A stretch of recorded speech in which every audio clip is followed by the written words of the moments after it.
Todo mundo tem medo de enlouquecer. Poucos percebem que a mente já começou o trabalho bem antes de avisar. Não o esquecimento banal, aquele que faz você perder chaves ou deixar de lembrar o nome de um colega de trabalho. Estou falando de outro tipo, o esquecimento cirúrgico. O tipo que a mente executa às escuras, sem anestesia e sem aviso. Quando decide que a verdade é insuportável demais para continuar existindo. Os psiquiatras têm nomes bonitos para isso. Mecanismos de defesa, dissociação, narrativa compensatória. Eu prefiro chamar pelo que é mentira. Uma mentira que a mente conta para si mesma com tanto talento, tanta consistência e tanto carinho, que acaba sendo a coisa mais verdadeira que aquela pessoa já viveu. Esta é a história de Frederick Wharton, um homem que acordava todos os dias num quarto branco, convicto de que estava se recuperando.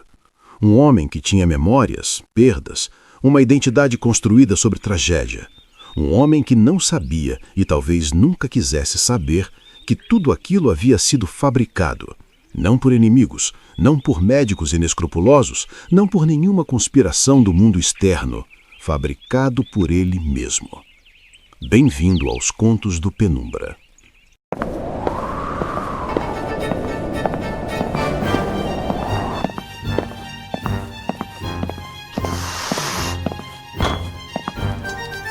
Contos do Penumbra. Frederick Wharton acordou. Não houve surpresa nisso, não houve urgência, apenas a consciência serena de estar exatamente onde sempre esteve. O teto branco, a luz filtrada, neutra demais para ser natural. O ar com cheiro de desinfetante e café que nunca ficava quente.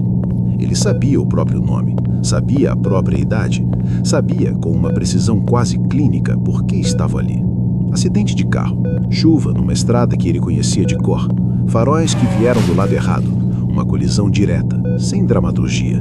E depois, nada. A esposa, os filhos, todos mortos. Ele havia sobrevivido.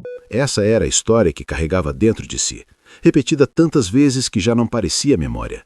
Parecia fato geológico, algo antigo, sólido, anterior a qualquer questionamento. Os médicos diziam que ele estava melhorando. Frederick aceitava. Os remédios vinham ao meio-dia, as sessões às 9 da manhã, as caminhadas monitoradas às 11. Havia uma rotina.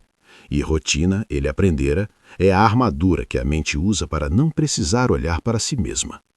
Ele acompanhava os outros pacientes. Chegavam quebrados, partiam, inteiros, ou ao menos reconfigurados. Um homem que gritava durante o sono deixou a clínica em 3 semanas. Uma mulher que não reconhecia o próprio rosto no espelho saiu depois de 2 meses.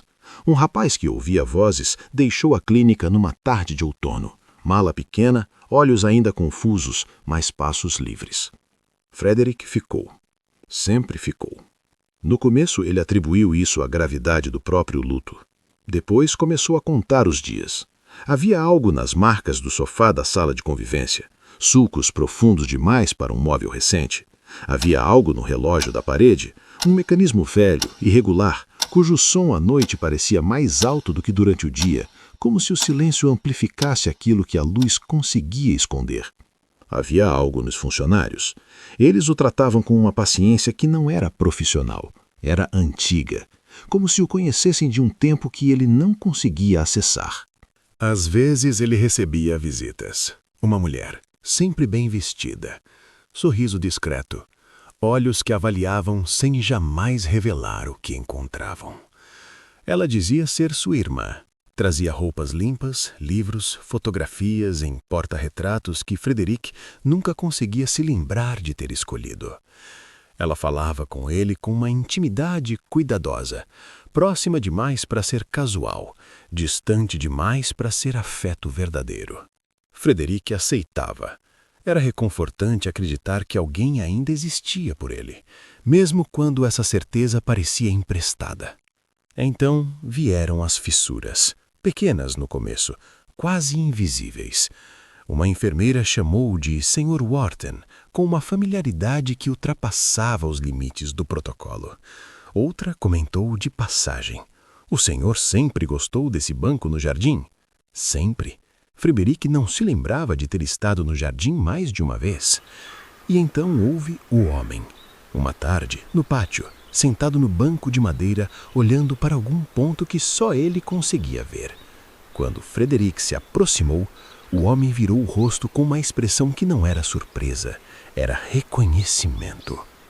Você ainda está aqui? Frederic não respondeu. O homem estudou seu rosto por um momento longo.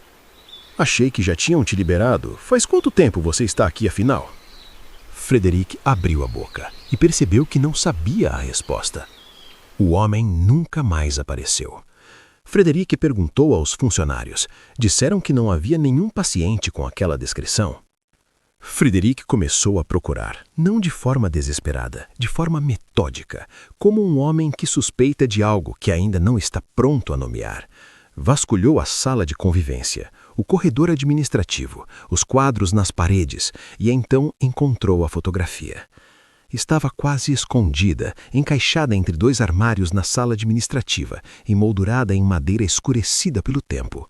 Um registro de grupo, pacientes no jardim, roupas antiquadas, rostos imóveis.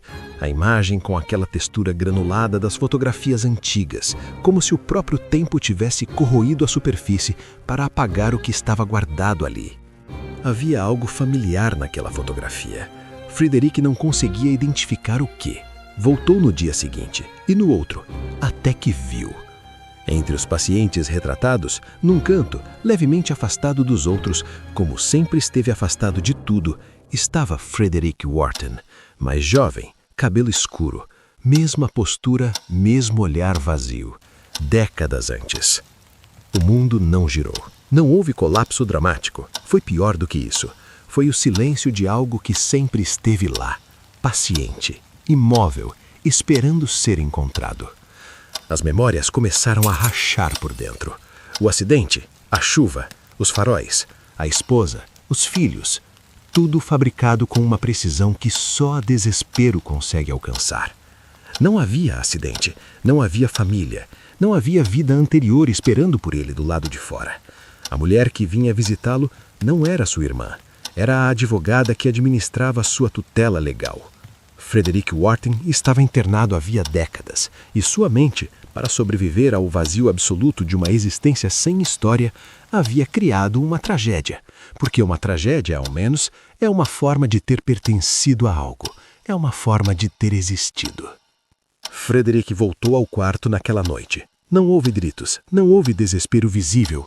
Havia apenas a quietude de alguém que finalmente parou de fugir de algo que nunca esteve atrás dele, mas dentro.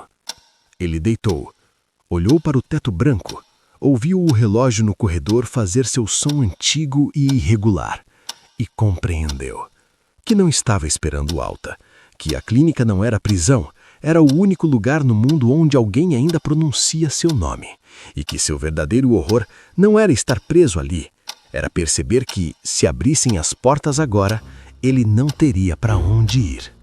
Frederic Wharton não foi destruído por um monstro, não foi vítima de nenhum mal sobrenatural, não foi condenado por nenhum sistema cruel. Foi condenado pela coisa mais humana que existe, a incapacidade de viver com o vazio. A mente humana é, antes de tudo, uma escritura compulsiva. Quando não tem história para contar, ela inventa uma. E quando a história que inventa é dolorida o suficiente, real o suficiente, sua, ela para de saber que inventou. Genial, não é? O maior carcereiro de Frederic usava o rosto dele mesmo. Então, da próxima vez que você olhar para uma memória e sentir aquela certeza confortável de que ela é real, pergunte-se quem, exatamente, a construiu. E se a resposta demorar para vir, talvez seja porque você já sabe. Boa noite. Se gostou da história, se inscreva no canal, curta e compartilhe. Isso ajuda o Penumbra a continuar contando e você a continuar ouvindo.